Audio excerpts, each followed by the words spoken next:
ठीक है। 7 assumptions है, आपको फिंगर टिप्स पे पता हो। सबसे पहले वो कहती है कि केयरिंग इफेक्टिवली डेमोन्स्ट्रेट की जा सकती है, प्रैक्टिस की जा सकती है सिर्फ और सिर्फ बाय नर्स, ओनली बाय इंटरपर्सनली। ठीक है। थर्ड पे वो सेकंड पे वो ये कहती है कि केयरिंग टोटल जो कंसिस्ट करती है वो केयर के फैक्टर्स पे करती है, जिसके रिजल्ट में सेटिस्फेक्शन सर्टेन ह्यूमन नीड्स जो हैं वो सेटिस्फैक्ट्री सर्टेन ह्यूमन नीड्स जो हैं वो फुलफिल होती हैं या पेशेंट जो है वो सेटिस्फाई होता है। थर्ड पे वो कहती है कि इफेक्टिव केयरिंग जो प्रमोट करती है हेल्थ को और इंडिविजुअल को और फैमिली ग्रोथ को। 3 चीज़ें होगी। चौथे पे क्या है कि केयरिंग रिस्पॉन्सेज जो हैं वो accept person not only as he or she is now but he or she may become। जो केयरिंग रिस्पॉन्स होता है ना आपका किसी को भी लेके, जब आप किसी की केयर से कंसर्न रखते हुए किसी को केयर प्रोवाइड करना चाहते हो या केयरिंग एटमॉस्फेयर देना चाहते हो, तो वो आप जब उसको एक्सेप्ट करते हो, आप उसको ना सिर्फ उसके उस वक्त की सिचुएशन के अकॉर्डिंग किसी को एक्सेप्ट करते हो, बल्कि आप उसके लिए जो केयर प्रोवाइड कर रहे हो वो उसको फ्यूचर को लेके भी होती है, सिर्फ उसके लिए प्रेजेंट सिचुएशन के लिए नहीं होती। समझ रहे हैं बात को? कि कहने का मतलब है कि जो केयरिंग रिस्पॉन्स है वो एक्सेप्ट करता है पर्सन को। जब आप किसी को केयर देना चाह रहे हो ना, आपने एक्सेप्ट कर लिया जी इस पेशेंट के लिए काम मैं करूँगी, ठीक है, आपने उसे एक्सेप्ट कर लिया फुली, तो आप जो उसे केयरिंग रिस्पॉन्स दे रहे हो ना किसी भी पर्सन को, वो सिर्फ नॉट ओनली ही और शी इज़ नाउ, ना तो उसकी प्रेजेंट सिचुएशन के लिए ना सिर्फ होता है बल्कि उसके फ्यूचर के लिए भी होता है कि आने वाले दौर में इसकी तबीयत कैसी होगी, मेरी केयर से फ़र्क पड़ेगा या नहीं पड़ेगा, इसका बुखार उतरेगा या नहीं उतरेगा, आप ओवरऑल सब चीज़ों को लेके करते हो। फिफ्थ पे कहता है a caring environment is one that offers the development of potential, ठीक है, while allowing the person to choose the best action for himself or herself at a given point in time। ठीक है। जो caring environment है ये क्या है, caring environment एक ऐसी सिचुएशन होती है जिसमें one that offers the development of potential, के जिसमें जो ये ऑफर करता है डेवलपमेंट ऑफ पोटेंशियल को, while allowing the person to choose the best action for himself और herself at a given point in time. अगर आप किसी को अच्छा इन्वायरमेंट, केयरिंग इन्वायरमेंट प्रोवाइड करते हो तो ये जो पेशेंट के लिए और ऐसे पर्सन के लिए जिसको आप केयर प्रोवाइड कर रहे हो, एक ऐसी अपॉर्चुनिटी, एक ऐसी पोटेंशियल देता है, डेवलपमेंट ऑफ पोटेंशियल करता है कि वो अपने लिए सही और गलत खुद चूज़ कर सके और अपने लिए सही एक्शन ले सके, डिसाइड कर सके कि मुझे इस काम के लिए क्या करना है या क्या हो सकता है पॉइंट एट गिवन टाइम में। ठीक है। तो इस तरह की सिचुएशन आती है। केयरिंग इज मोर हेल्थोजेनिक होता है, केयरिंग जो है वो ज़्यादा हेल्थोजेनिक है then is curing.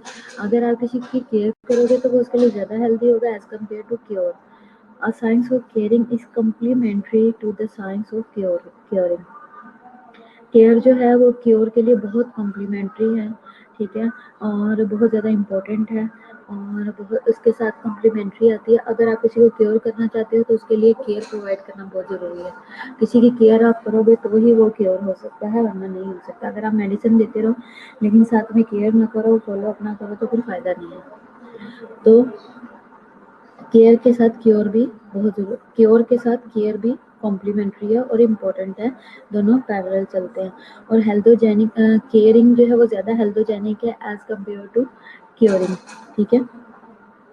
Practice of caring is central to the nursing. ठीक है। जब आप केयर प्रोवाइड करते हो वो सेंट्रल टू द नर्सिंग हो जाता है। तो बेसिकली जब आप नर्सिंग कर रहे हो किसी भी पेशेंट की तो उसमें केयर होना बहुत इंपॉर्टेंट है। केयर में सारी चीज़ें आ जाती हैं, वर्बली, फिजिकली, इमोशनली, सोशली और साइंटिफिकली। ठीक है। आपने सपोर्ट करना है और केयर करना है।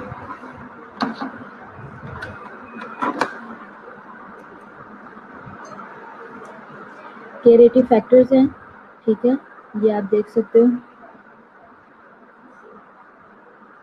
सबसे पहले ह्यूमनिस्टिक है, ऑल्ट्रिस्टिक वैल्यूज हैं, फिर इंस्टिलिंग है, एनेबलिंग फेथ एंड होप है, ठीक है, कल्टीवेशन है of sensitivity to oneself और others, development of helping trusting human caring relationship, promotion and acceptance of expression of positive and negative feelings, systematic use of scientific problem solving caring process, promotion of transpersonal teaching learning, provision for a supportive protective or curative, corrective, mental, social, spiritual environment, assistance with the gratification of human needs.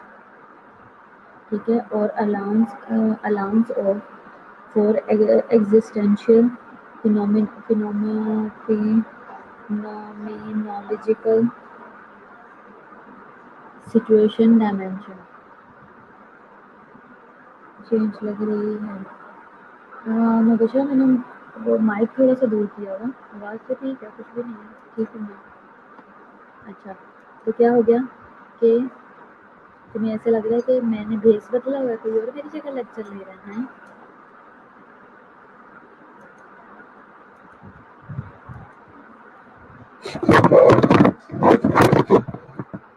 ये देखो, नहीं, अच्छा, humanistic और altruistic values क्या हैं कि number 1 पे है कि अगर आप जो है वो ह्यूमैनिटी को सामने रख के करते हो और ऑल्ट्रिस्टिक जो वैल्यूज़ हैं अगर आप उन पे फोकस करते हो तो आप प्रैक्टिस करते हो लविंग काइंडनेस और एक्यूनिटी फॉर सेल्फ और अदर्स, ठीक है, यानी कि एक्विटी का भी आप इक्वालिटी के साथ एक्विटी और इक्वालिटी दोनों चीज़ों का ख्याल करते हो, दोनों पे फोकस करते हो। तो ह्यूमनिस्टिक ऑल्ट्रिस्टिक वैल्यूज आ जाती हैं कि लव, काइंडनेस और एक्यूनिटी।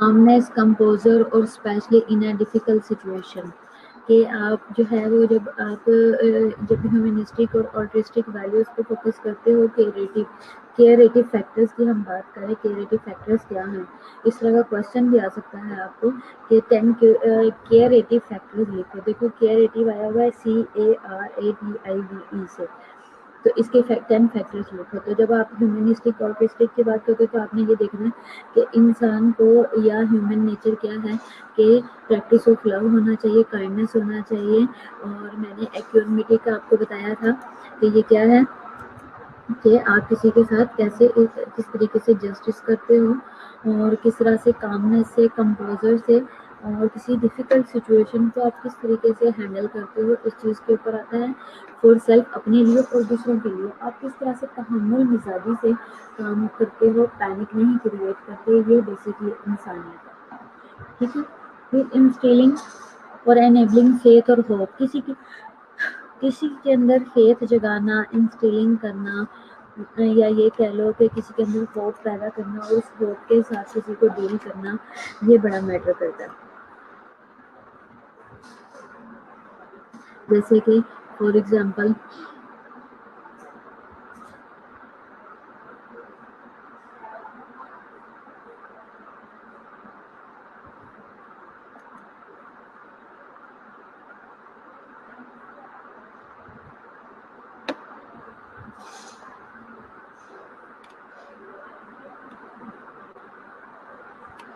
जैसे कि बेसिकली ये होता है इंस्टिलिंग का मतलब कि किसी के अंदर कोई चीज़ जगाना, यानी कि प्यार मोहब्बत को जगाना, किसी के अंदर उस चीज़ का एहसास पैदा करना।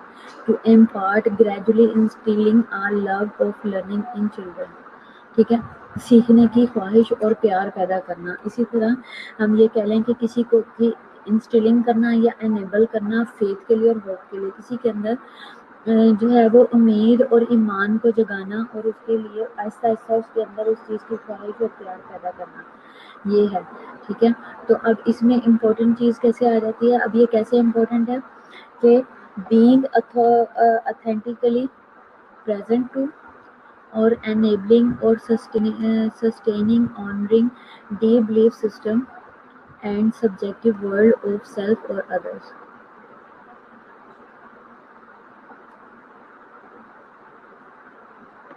क्या है कि ऑथेंटिकली प्रेजेंट करना ट्रू, ठीक है, और इसके अलावा या एनेबल करना या सस्टेन करना या ऑनरिंग डीप बिलीफ सिस्टम जो है वो डेवलप करना, और इसके अलावा सब्जेक्टिव वर्ल्ड ऑफ सेल्फ और अदर्स की तरफ जो है वो फोकस करवाना, ये है।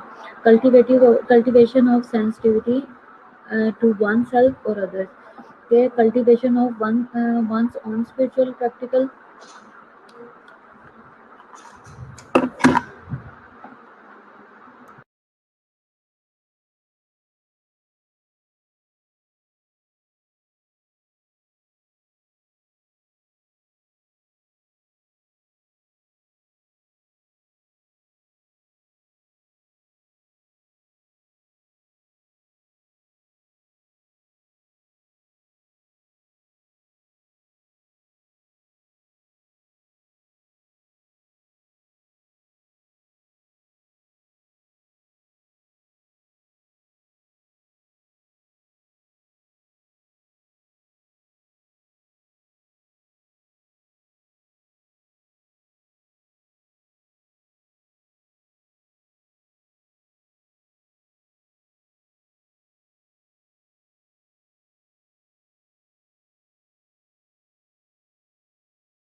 हाँ जी।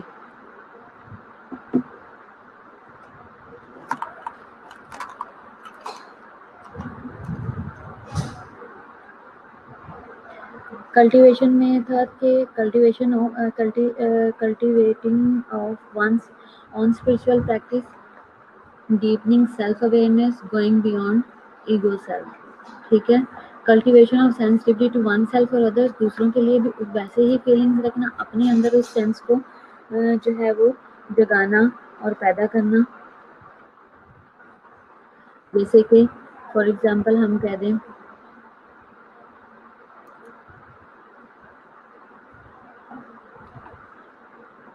कि अपने अंदर चीज़ों को इम्प्रूव करना, स्पेशली कल्टीवेशन बेसिकली होता है कि अपने अंदर उस चीज़ को बढ़ाना, इम्प्रूव करना या चीज़ों को पैदा करना। तो हमने क्या करना है, cultivation of sensitivity to oneself, अपने लिए और दूसरों के लिए भी सेम फीलिंग्स रखना और उतनी ही ख्वाहिश से शिद्दत से चीज़ों को, उस फीलिंग को जगाना। क्या वो हो सकती हैं, cultivation of one self spiritual practice, अपने अंदर भी वो स्पिरिचुअल प्रैक्टिस को जगाओ, पैदा करो, इम्प्रूव करो। डीपनिंग सेल्फ अवेयरनेस, अपने अंदर वो उस अपने बारे में खुद जानो, अपने आप से प्यार करो, अपने आप को इम्प्रूव करो, सेल्फ अवेयरनेस पे काम करो, मैं क्या हूँ, मुझे क्या पता है, मैं क्या कर सकता हूँ, इस चीज़ पे काम करना। फिर उसके बाद रहता है कि गोइंग बियॉन्ड ईगो सेल्फ, और जो अपनी ईगो है उससे उसके बियॉन्ड काम करने की कोशिश की जाना। ठीक है, जैसे कि हम एक ही चीज़ पे फोकस रखते हैं, उससे बढ़ के कुछ करना नहीं चाहते, काम नहीं करते, इन चीज़ों से बढ़ के आगे निकल के और भी चीज़ें करना, तो ये सब चीज़ें आ जाती हैं। फिर उसके बाद है development of helping, trusting, human, caring relationship. चौथे पे केयरेटिव जो फैक्टर है वो है डेवलप करना, और डेवलपमेंट होनी चाहिए किसकी, हेल्पिंग, ट्रस्टिंग और ह्यूमन केयरिंग रिलेशनशिप।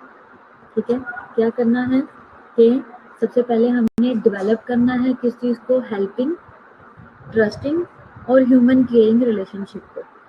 ठीक है, कैसे होगा ये चौथे वाला पॉइंट, हम डेवलप करेंगे और सस्टेन करेंगे किस चीज़ को, helping, trusting, authentic, caring relationship को। ठीक है, क्या होगा, हम डेवलप करेंगे और सस्टेन करेंगे। डेवलप तो कर लिया लेकिन इसको सस्टेन करना भी जरूरी है, किसको, हेल्पिंग, ट्रस्टिंग और ऑथेंटिक केयरिंग रिलेशनशिप को। ऑथेंटिक भी होना बहुत जरूरी है। अगर आप बियॉन्ड सिचुएशन या बियॉन्ड या ओवरलुक करते हो या ओवर केयर करने की कोशिश करते हो, और आप थोड़ी सी जेंडर वो भी चीज़ों को भी जेंडर अवेयरनेस भी आपको होनी चाहिए कि अगर एक फीमेल जो है किसी मेल की ओवर केयर से सेटिस्फाई नहीं है और अगर वो उस चीज़ को थ्रेट फील कर रही है, तो ऑथेंटिसिटी भी चीज़ों की होना बहुत ज़रूरी है। अगर हमने केयर प्रोवाइड करनी है तो उसका भी लेवल देखना ज़रूरी है कि किस लेवल पे किसको कितनी केयर प्रोवाइड करनी है। ज़रूरत से ज़्यादा केयरिंग होना गलत जगहों पे भी खतरनाक हो सकता है। ठीक है, अब इसी का ही एक पॉइंट, अब ये हो गया। ठीक है, अब हम देख लें, दोबारा से हम देखेंगे। सबसे पहले अब जो हमने क्रिएटिव पॉइंट्स 10 फैक्टर्स देखे हैं, फर्स्ट ऑफ ऑल ह्यूमनिस्टिक और ऑल्ट्रिस्टिक वैल्यूज हैं। सेकंड पे क्या है, इंस्टिलिंग, अब आपने ह्यूमनिस्टिक लेवल पे आपने वैल्यूज पे आपने केयर प्रोवाइड करनी शुरू की, आपने प्रैक्टिस करनी है कि लविंग और काइंडनेस के साथ, और जो है वो किसी के अंदर वो एक्यूनिमिटी का मतलब हमने देखा था कि आप कामनेस के साथ और कंपोजर के साथ आप किस तरीके से जो है वो किसी को डील कर सकते हो, किस तरह तहम्मुल मिजाजी के साथ आप किसी के साथ डील करोगे, अपने साथ भी और दूसरों के साथ भी आप अपने मसले मसाइल को किस तरह खामोशी से हैंडल करते हो तहम्मुल मिजाजी के साथ। सेकंड पे आगे इंस्टिल करना है या एनेबल करना है फेथ और होप को। अगर इंसानियत किसी में दिखाना चाहते हो या किसी की इंसानियत देखना चाहते हो, तो ये देखो कि वो कितना ज़्यादा पुरुमीद है, कितनी ज़्यादा उसके अंदर खुदा पे उसका कितना ईमान है, और दूसरा उसका फेथ क्या है, उसका ईमान क्या है, वो किस चीज़ पे बिलीव करता है। ठीक है, तो इसके लिए सेकंड पॉइंट ये हो गया। थर्ड पे हमने देखा कि कल्टीवेशन ऑफ सेंसिटिविटी होनी चाहिए अपने बारे में और लोगों के बारे में भी, यानी कि अपने अंदर भी एक चाह, एक ख्वाहिश और एक जज्बा पैदा करना, इम्प्रूव करने का अपने आप को, और अपने रिलीजन को, अपनी स्पिरिचुअल प्रैक्टिसेस को, अपने बारे में अवेयरनेस। अब देखो, कोई कहता रहे कि मैं बहुत बड़ा, मैं खुदा गो हूँ बंदा, मैं खुदा के साथ बहुत अटैच हूँ, मैं खुदा में बड़ा मजबूत हूँ। ठीक है, कोई ये अपने बारे में कहता है, ठीक है, कोई भी कहता है। जैसे सपोज मैं कह लूँ